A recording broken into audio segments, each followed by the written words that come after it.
honestly think that people got caught up in this voting for the first black guy thing because there wasn't any other reason to vote for Barack Obama. There were far more reasons to vote against Barack Obama, even if that person was John McCain, than there were reasons to vote for Barack Obama. We knew that the guy had no experience, none. He was a community organizer.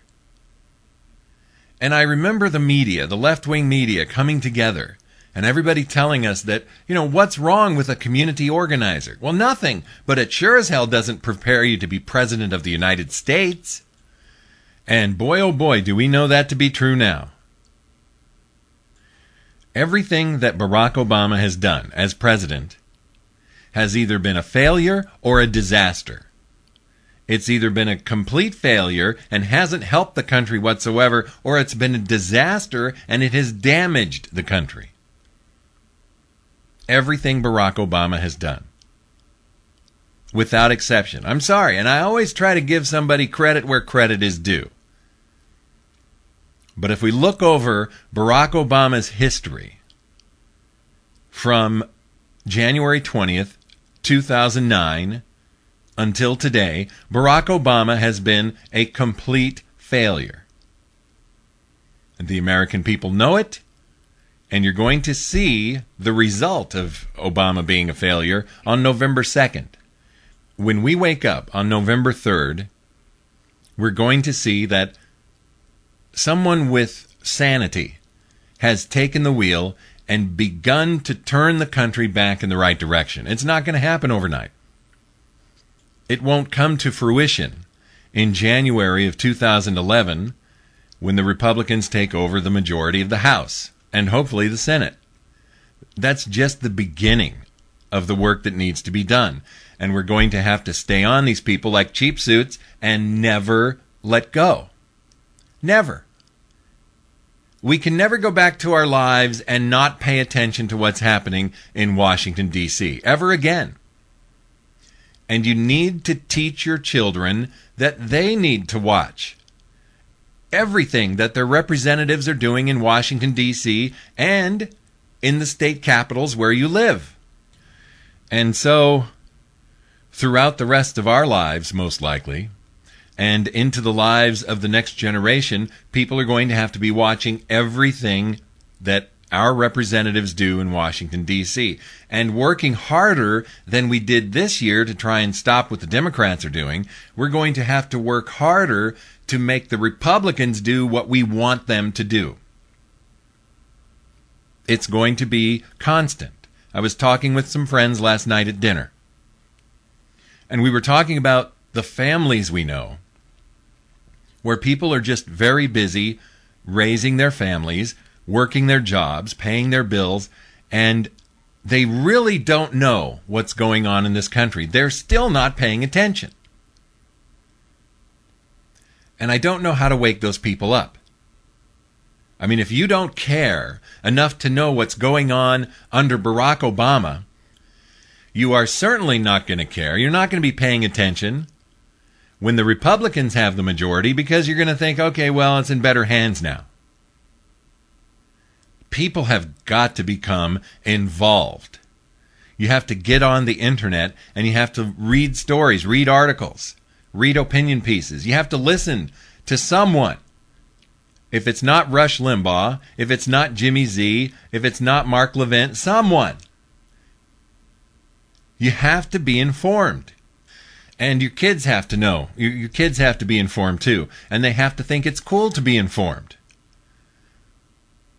Like those kids I talked to a couple of weeks ago that do the Junior Factor. They're all 16, 17, 18, 19 years old. Somewhere in there. And they care enough to do their own TV show on cable access. Not because it's something cool to do. Hey, let's make a TV show. They're doing it because they want their friends to be informed.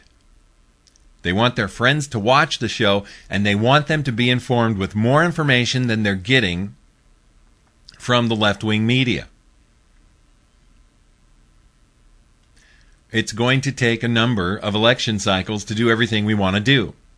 A good example is here in California. I'm not a huge fan of Meg Whitman, but there's a conservative candidate. Her name is Shalene Nightingale, and she's polling somewhere around 6%. The next governor of California is going to be Meg Whitman, or it's going to be Jerry Brown. Yes, I think it would be nice if Shalene Nightingale could be the next governor of California, but it's not going to happen. We have to be realistic. And for all her faults, and it does appear that Meg Whitman has a lot of faults, there's no question that I would much rather have this state in the hands of Meg Whitman than Jerry Brown. Period. And I just heard on the radio yesterday that Meg Whitman is ahead by about 8 points in the latest Rasmussen poll. So I hope she's better than Arnold Schwarzenegger, and I think she will be. Is she going to be as conservative as I would like? No. Is she going to be better than Jerry Brown? Abso-freaking-lutely. So these are the choices we have to make. And although it would be nice if we could have all Tea Party conservatives across the board, it's not realistic. It's going to happen over a period of time. 2010, 2012, 2014, 2016, 2018, 2020. This is going to happen over a course of many election cycles. It's very important to realize that the imperfect Republican is always better than a fabulous Democrat. Always. The less than staunch conservative Republican is always better than the liberal Democrat. And there is no such thing as a moderate Democrat. They will campaign as if they were moderate to right, but every Democrat behaves as a liberal while they're in office. We saw that in the House. Nancy Pelosi always got the votes she needed. Even those Democrats who presented themselves as moderate to conservative always came through for Nancy Pelosi and gave her the votes she needed for the most radically left propositions imaginable. So you can only count on a Democrat being far left and liberal. Always. So the imperfect or somewhat less than conservative Republican is always the better choice. Maybe you want to characterize that as the lesser of two evils. Okay, that's what it is. We have gotten through the primaries for the most part. I think they're all over. So we have what we have. And in those cases where you are dealing with a candidate who is a Republican and maybe a rhino to some degree, you still have to vote for the Republican.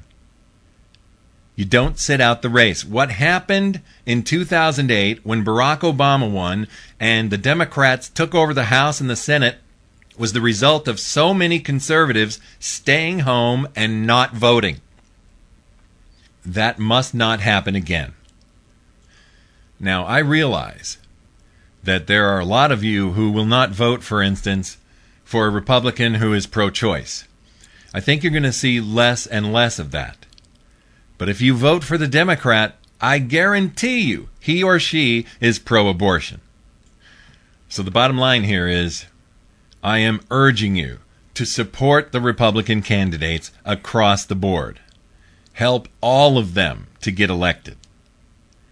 We will have to deal with them fighting conservative lawmaking when the time comes. But for now, we need as many R's as we can get.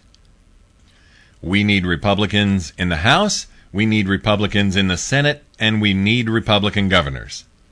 As many as we can get. Wait, this is the Jimmy Z Show. The Jimmy Z Show. Knock, knock. Who's there? Bye-bye. I don't get it. There's nothing to get. Bye-bye.